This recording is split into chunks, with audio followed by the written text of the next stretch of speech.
My name is Dora Lubliner. I was born in Łódź, Poland, and I was married there, and I had a child, and I had my whole family around me, where we met every so often, and now they're all gone.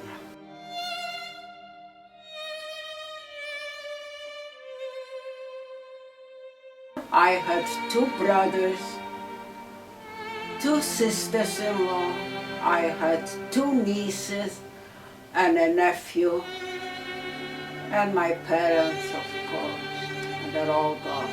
The Nazis killed them. Besides my oldest brother, who survived, he was sick, but he survived, and he remarried, never had children, and lived with his wife in Israel, in Tel Aviv.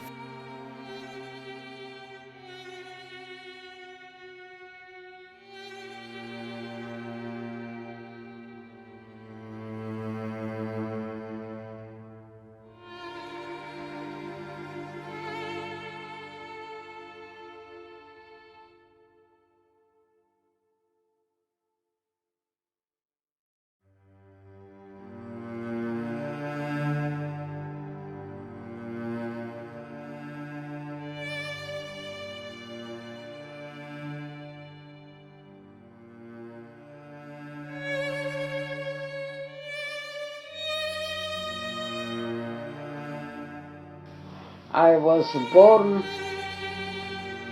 on September 28, 1913, a few months before the war, First World War broke out. My father married my mother, who was a divorcee with a son and a boy. And then they had another boy, and I was the last one, a girl. And my father was a banker. He was a son of a rabbi, but he understood banking only.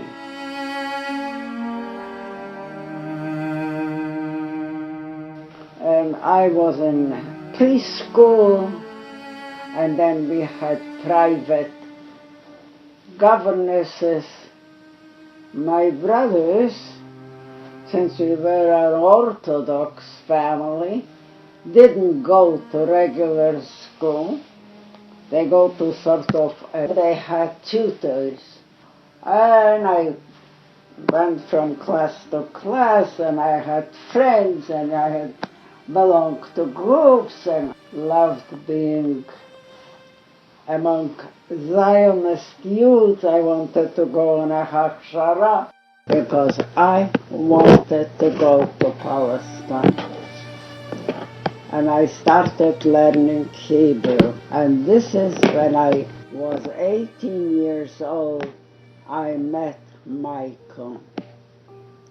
Michael was back from Berlin University on vacation, and he was interested in my rabbinical background, and somebody told him, go to Łódź. There is this Mr. Abraham Meisler, who is a son of the rabbi. He'll tell you all about him. And he met my father, and my father was very much impressed with him because his Hebrew was unbelievable.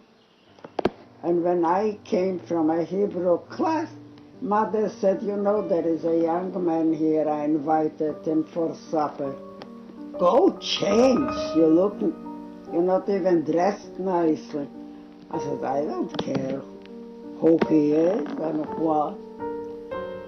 And we had supper, and I was very much impressed. And when he asked me to take a walk with him, I did. And then he started calling, and Mother invited him. and we decided that we are going to go to Berlin University because he has to finish, and from there to Palestine. And he said to my father, I have to go back. I have one semester to finish to get my doctorate, and Dorka will go with me because she is not going to get any acceptance at the university in Poland. And I'll see to it that she gets one in Germany. My father said over my dead body, when you take my only daughter to Germany, Hitler was already elected. He didn't go, and we decided to get married. I go and send our papers to Switzerland. We couldn't get in, so we said we're going to Israel, to Palestine. We didn't want to stay in Poland. And then my mother got very sick and died. She was 49. And I said, I cannot leave Father alone. I have to be with him. And I got pregnant. I had to stay with him, and then he got sick. Anyway, and I had Kobe.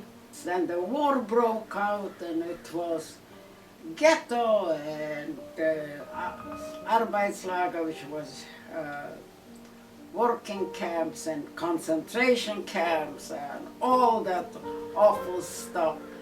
But everybody else around me got okay. Somebody up there must have loved me, because during the war, about 3 weeks before the war ended, I was sent from Ravensbrück, one concentration camp, to Bergen-Belsen. And my child, who was at that time already 9 years old, was taken with a group of children from Buchenwald also to Bergen-Belsen. And I met him about 3 weeks before the war ended. During the war, we were in a labor camp in Piotrków in Poland, and we were taken by the Nazis to a train. And at the train, Kobe and his father were separated from me. I was with the women, they went to Buchenwald, I went to Ravensbrück. But it was about 4 or 5 months before the war ended, and the Germans knew about it already, that it doesn't go well in Russia. And then he was taken away from his father. His father thought they told him that he was in a forest and got killed. He didn't expect his child to be alive. Some people say that children were killed in the forest, but they were not. They were taken on a bus and brought to Bergen-Belsen to a kinderheim, where were children from every European nation, because probably the Nazis wanted to show that they didn't kill all the children. There were samples from Czechoslovakia and Denmark and France, from every single nation in Europe. There was a few children, and there were a few children from Poland. I think Kobe told me there were 10 children from Poland, and Kobe was among them. Nothing, there were 2 women. They took care of the children in this kinderheim. Through many hands, I got a note that my child, I was in a different area of the camp, that my child is alive. And Kobe found out that his mother is alive, and he told Hadassah, about it, and she came and picked me up. I could only see Kobe through the gate for a while, and I was in a horrible state. Oh, Kobe was at that time 9 years old. He was, when the war broke out, he was 4. And I met him about 3 weeks before the war ended. And this is when I decided to live at the time, because the conditions were such that we really didn't want to go on living. But since I met my child, things in my mind changed. You know, the conditions were such terrible, I cannot even talk about them.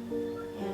I was on the floor eaten by all kinds of vermin of every color and shape. It was impossible to stay. I got very bad typhus. I got very, very sick. And when I, for the first time right after the war, could put my arms around my child, he got it too. Typhus in children is a very easy way. He got soon well, but I was very sick for a long time. When I got a little better, my husband one early morning opened the door, and there he was with Kobe, me, and his sister, who also survived. It was a very happy moment. I couldn't go to Israel because I had tuberculosis. And at that time, when we were ready to go, Israel had very bad times. There was tzena.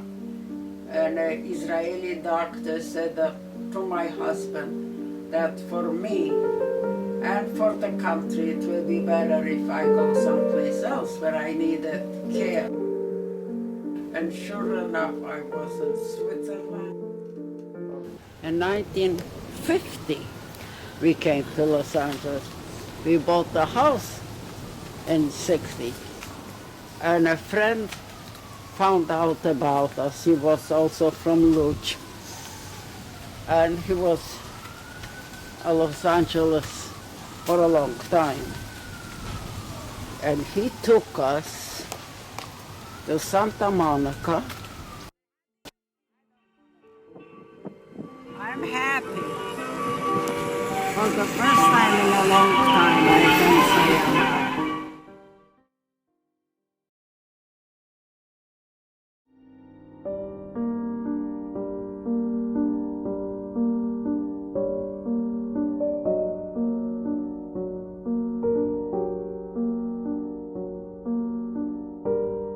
From concentration camp, sick, coming to a place like this. For the first time in my life, I saw palm trees. In Poland, we don't have them. I went to the edge and I looked down, and the blue Pacific. It was so blue, like navy blue, and the waves were so gentle. And it was so beautiful, and in the distance, now you cannot see it. But it was a clear day, and in the distance I saw the mountains. I said, if I ever live, I want to live in California. And I do, and I live in California. So I am a half hour from this gorgeous place. So what? In those days when I drove a car, it meant nothing to me to come.